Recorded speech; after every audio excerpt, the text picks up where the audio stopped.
Welcome to FinTech Fun Talks. Today, our guest today is Bryce Carter. He is the head of client engagement at F2 Strategy. Welcome, Bryce. Hey, Christy, thanks for having me. I'm excited for this conversation. Absolutely. Thank you for joining. And Bryce, do you mind giving us a quick background on yourself, your work history, how you got into FinTech, and specifically wealth management? Yeah, absolutely. So, wealth management was a long time ago. It was one of my first jobs, entry level position.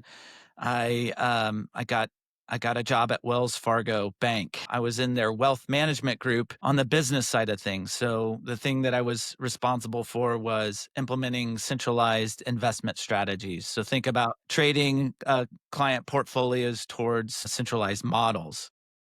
So I did that for 7 years and then had a knack for understanding large scale data and understanding the needs of the business, but also found I had a superpower of being able to talk technology. So I moved into a group that was focused on strategic initiatives. So trying to do large scale projects, conversions from one system to the next. And after 14 total years at Wells Fargo, I kind of had some desire to want to see what's outside the walls of the big stagecoach. And so I jumped into consulting, where I currently work for F2 Strategy and have for the last 4 years. I came over here focused on technology implementations and strategy roadmaps for wealth management firms, from RIAs to bank trusts to family offices, multifamily offices, et cetera. We serve the whole gamut and focus on technology and even marketing across that wealth management landscape. You mentioned something in your intro here about tech platforms. And when you're making a change with a tech platform, you would have to consider quite a few things, I'm sure. So, how do you make sure that you cover everything from A to Z when you are considering a platform change? Yeah, that's number one question, right? Like you don't just start with I want to change X, Y, and Z. You need to start, in my view, from a clearly articulated problem statement. Change for the sake of change is not a very good problem statement or a reason of doing anything. So you first start with highlighting like what is the business problem, clearly and effectively articulating that so that that's clear to all stakeholders across the board of this is real and this is something that we have to go after. And then from there, there's a whole list of greatly written requirements, success criteria to solve that problem statement. What are the processes? What are the workflows that are in question? So it's a lot of work upfront to plan for an ultimate construction project, as you might use that metaphor of converting from one thing to the next. Yeah. Now let's talk about something that came to mind is this is going to look very different for a small company versus one that's established. Having worked for a company that's established, I've taken the role of program or project manager, where it's part of my job to make sure that all of these different processes, the different departments are spoken to, and that you have everything covered when you're considering something like this. But I think that can be more difficult for smaller companies who maybe don't have those types of resources or experience in making sure that you are considering all of these things. So, do you have advice, or what do you generally talk about when you are consulting with people that are with smaller organizations? Yeah. I think that there's fundamentals that need to be a part of any kind of conversion. So making sure that you have somebody who is well organized. There's a lot to coordinate to go from one to another. So crystal clear organization, understanding the plan of what needs to happen sequentially. There are dependencies across the way of any project, right? And so understanding that clearly, planning that out, but also communicating to all stakeholders the progress along the way. A big, large scale project or conversion doesn't happen overnight. And it's key that that organization happens, but is also linked to like your change leaders. It's important that a change leader understands the amount of work that goes into it, but also is like pointing the team towards a North Star of we're going to have difficulties as we go through this change. Let's kind of maintain our progress forward and whatnot. I'd start big or small. It's important to have like a clear, organized plan It's important to have somebody to be able to communicate that clearly on the progress of where you're going and track towards that plan. And then it's supremely important that you have a change champion that is beating the drum as you navigate through that conversion. Which doesn't always happen. A lot of times in my work history, it's just been, hey, we're doing this now. Adopt it. Do it well from the beginning. Yeah. And it does take time, just like it takes time to implement it and to go through the whole process of adopting or implementing a new platform. You need to do the same with the people. As a matter of fact, I think sometimes the people are harder to work with and get them to adopt than it is with the technology. And the technology can always be a challenge too. So That's right. I think the people aspect is generally always the hardest part of a project for sure. You've got different personalities. You've got people that are easier, right? They're quicker adapters and whatnot, but you've got your people that challenge any change because they've fallen in love with the status quo. right? And it is our comfort zone. It's easy to work in our comfort zone. We can almost do it on autopilot in some ways. And so taking on something new does pull us out of that and makes us stretch. So, but I always feel like that's a good thing. I'm one of those people who tends to be an early adopter because I like testing out new things and seeing how it's going to make life simpler. But it is a bit of a challenge in the beginning to ramp up. Yeah, for sure. That's why I knew I liked you, Christy. I like change too. I think it's an exciting place to be and see something new and try to find a better way of doing things. All right, so let's talk a little bit about scaling advice for consulting clients. Scaling is a hot topic. It's something that can be such a challenge for people, and I know you've got some expertise in this area. Yes. Well, scaling, let's kind of define our terms. Like, what are we after to scale here? Are we talking scaling and consulting, like how we deliver advice, or specific to the client needs, right? Like, I want to be able to scale, and in the wealth management space, it might be I need to transition this book of accounts for an advisor because they're coming on board, and I need to do it quickly. So I've got 200 client relationships and multiple accounts that I got to move over.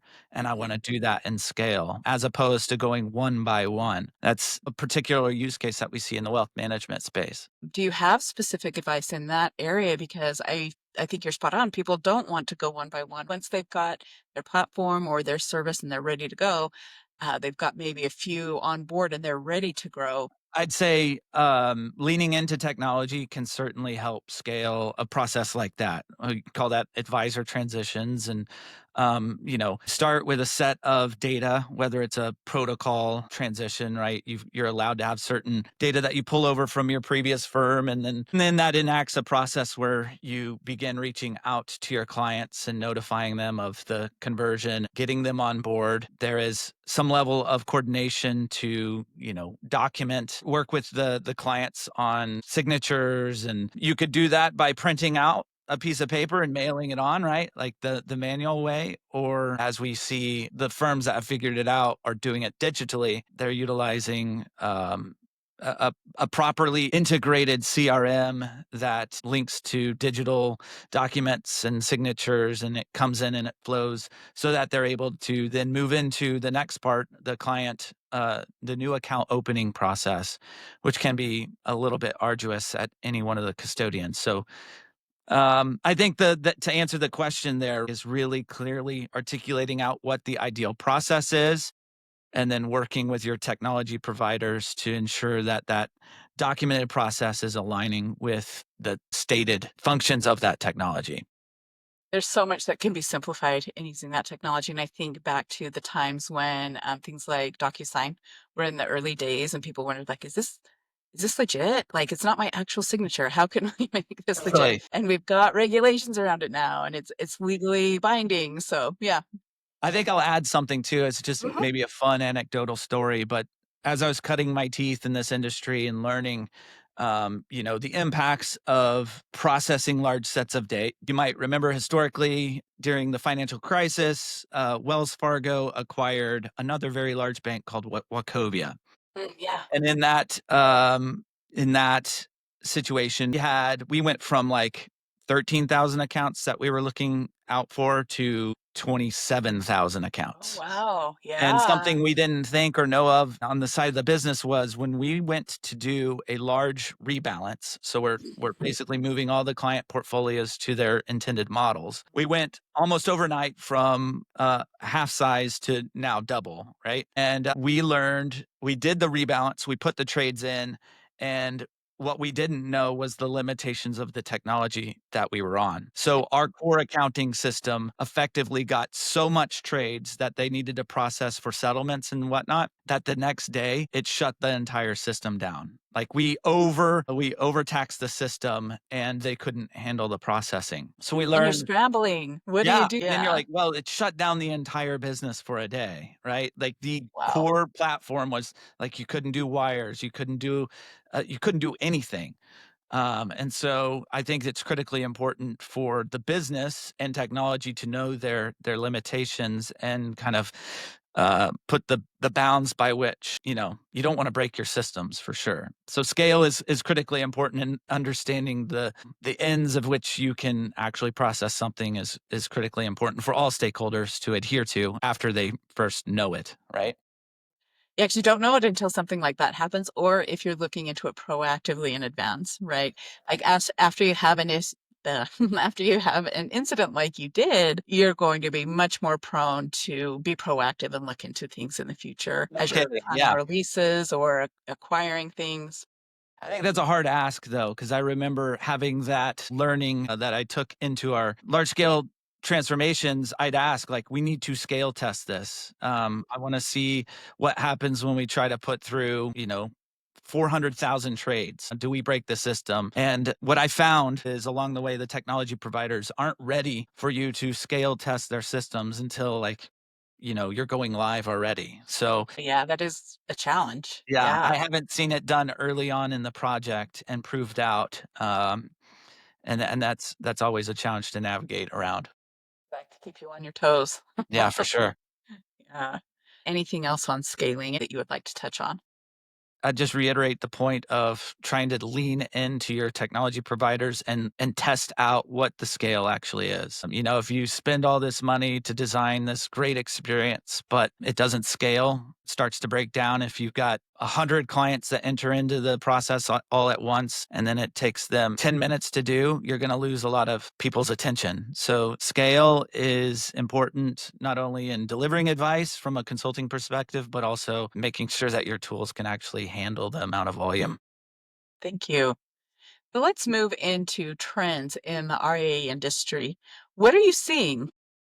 The RIA industry is quite large, like Yeah. over 16,000 SEC regulated RIAs out there. Often what we see, we play in a sweet spot serving firms that are between 3 billion AUM to 50 billion or so. It's kind of our sweet spot. These are fast growing firms acquiring new books of business, whether it's recruiting new advisors to join them or they are in inorganic acquisition modes. So I think of your consolidating RIAs that go out and acquire others. So that is a persistent theme throughout that firms need consistent help on navigating the technology challenges of expanding their business and growing their bottom line, but serving more clients and having more accounts and more advisors, et cetera. So that's a consistent theme we see out there. Another theme that we see is just like, I think it's not just a theme in wealth management, but throughout is like, how does AI help me? How does AI help me as an advisor? How can that help me automate the back office operations? So, and we see that RIAs are thinking about and stepping into projects that uncover that efficiency that AI is now opening for them. Whether it be taking notes for advisors or in the wealth management world, it's not as efficient as it could be. We still have statements that are delivered in PDFs on alternative assets, and the data is unstructured. So there are efficiencies out there to use AI to extract that data, to normalize it so that you can report it back to your clients, et cetera. I feel like we're just getting started with AI and the things that it can do. I am seeing changes even in the way that I'm able to use it and the ways that I'm seeing my clients and others use it. It really is making great strides in the way that we're able to do business. And so, do you have examples of things that you have seen just in everyday business that has benefited you or your clients with AI? Yeah, I'm a big fan of Zoom meetings, or Microsoft has their AI component, but taking notes these days, I don't particularly do it. I'll write down something very important on a piece of paper that I want to take away from a meeting. But where possible, I love to have that record button on because it'll transcribe it. And then I'll ask AI to summarize the meetings with takeaways and whatnot. So that helps. From a consulting perspective, we want to always, we call it doing the basics excellently. And that's tracking notes of the meeting, takeaways, and action items to move things forward. If you're not using the note taking capabilities of AI out there, you're missing out for sure because it provides a lot of time savings for sure. The common use case that we're also seeing with advisors, there's particular AI platforms out there that are trained in understanding the wealth management language. So it's contextually aware of the action items and the next steps and even recommendations for the next best action. Um, so that's a common use case. The operations or automation of certain things is key. I've already alluded to the inefficiencies of the alternatives world. There's lots of platforms out there that take that data, restructure it using the OCR, optical character recognition type technology, to reformat and standardize that data for reporting purposes. I'll be excited to see what happens over the next several months to several years. I think things are changing at a fast pace. I see new things nearly every day that are being released and published and launched, and it's pretty exciting to see. It is exciting. It's also a brave new world, right? Yeah. I think the unanswered questions that we have is like, to what extent will the end investors that are dealing with their advisors, to what extent are we looking for AI connection to our advisor? I've heard a dream statement to say, like, what if you got a morning market recap in the voice of your advisor that was done scalably, like is produced via AI. All of this is stuff that could happen today. You could have my voice print in AI and, production of I don't know, a minute of like things you need to know today. And that's delivered directly to your clients on a daily basis to increase your connection to them. Ideas like that are like, is that what we as people really long for? Would you want to hear my voice every day if I was your advisor? And maybe it's not every day, but it's every other. But you Right. ultimately know, like, there's no way they generated this for all of their clients every other day. The blurring lines between what's real and what's AI is a question in my mind. And something that happens regularly is just the machine learning component of it, where I may have a different preference, say I'm one of your clients, than another one does, right? I might want to hear your voice every day. I might want that human connection. Another may just want to read the bullet points of what's happening. So as we again, the brave new world, as you mentioned it, as we move forward in this, there's a lot of customization that can happen too, or a lot of data and machine learning that we can take from it and realize, okay, by far the majority prefers this method over this one. Let's create the next tools in that way where the majority is wanting things to move. So, are there other ways that fintech tools are changing the way that advisors are operating on a daily basis? And that can be AI or other fintech tools, either way.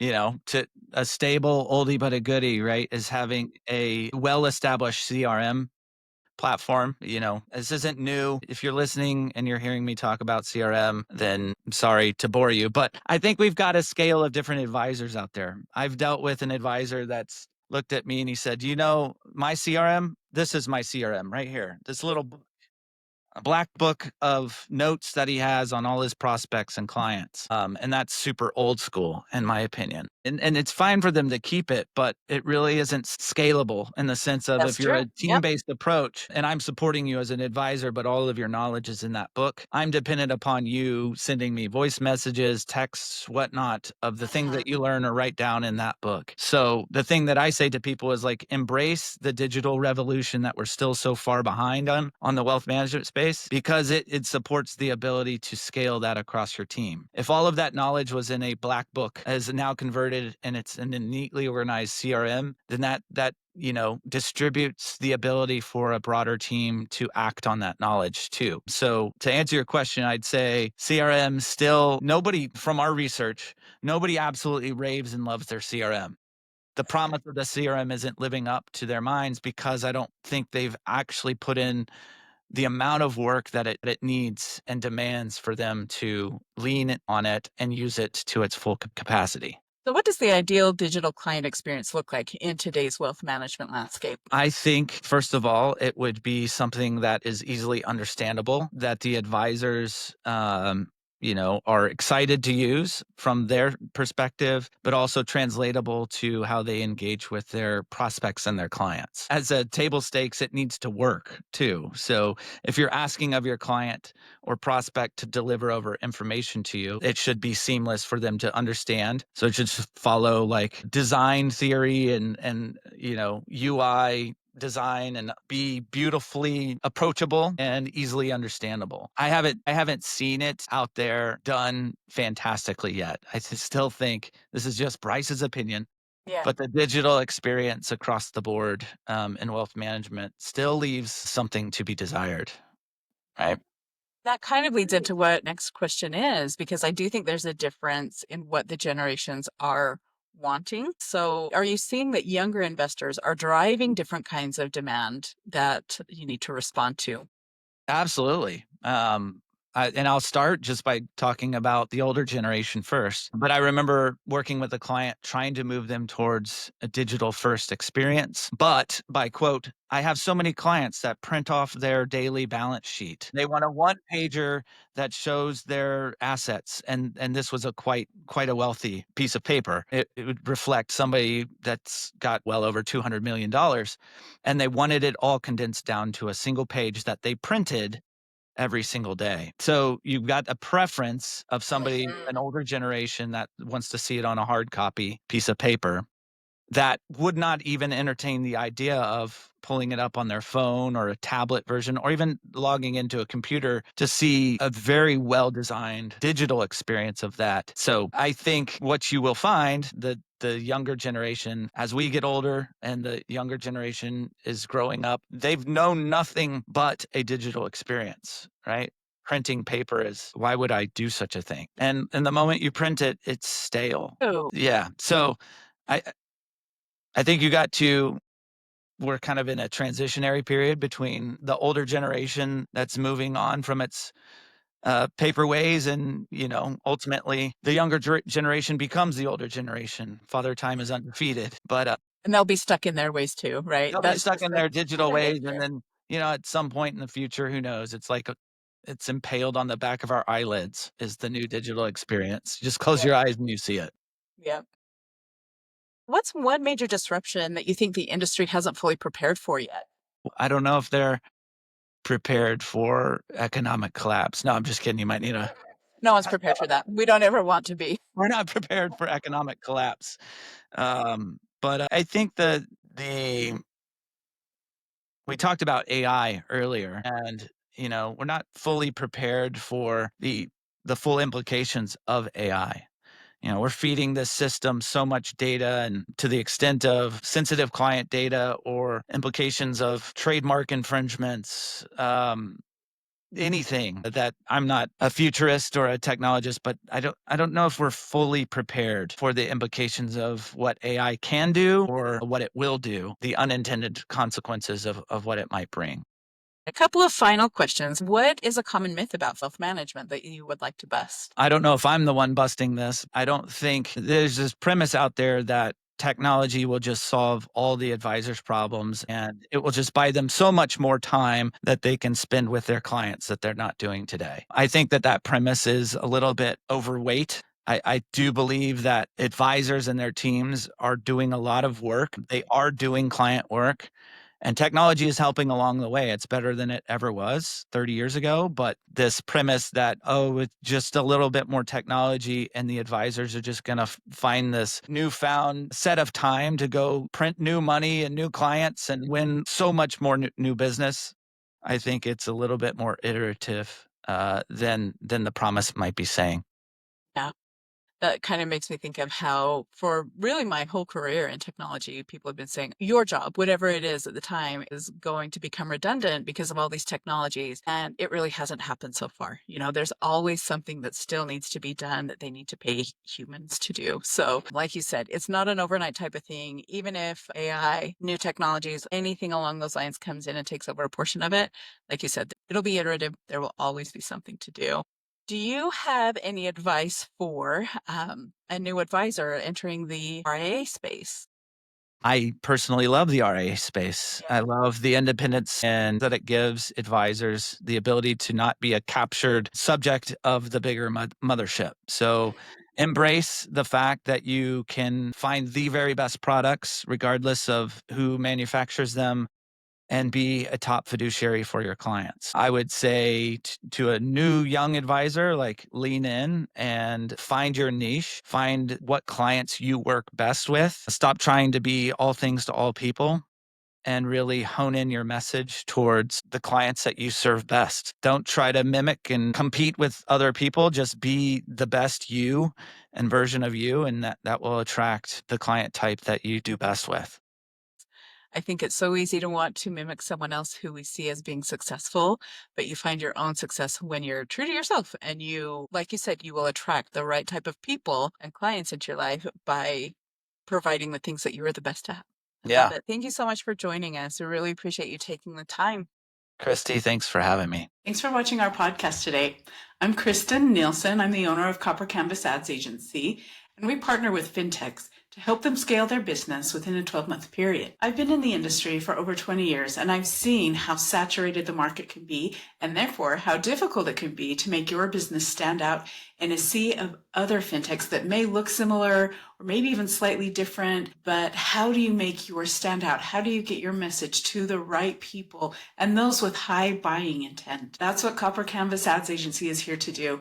We are a growth partner, and we take a deep dive into your business to really understand what your strong points are, where there may be areas of weakness, and how we can fill those areas of weakness and create a plan to move forward in a strong way and really scale. So if you are interested, simply go to our website, coppercanvasadsagency.com, and schedule a time. There are buttons right there on the front page for you to book a time, and then we'll love to talk to you and see what we're able to do together.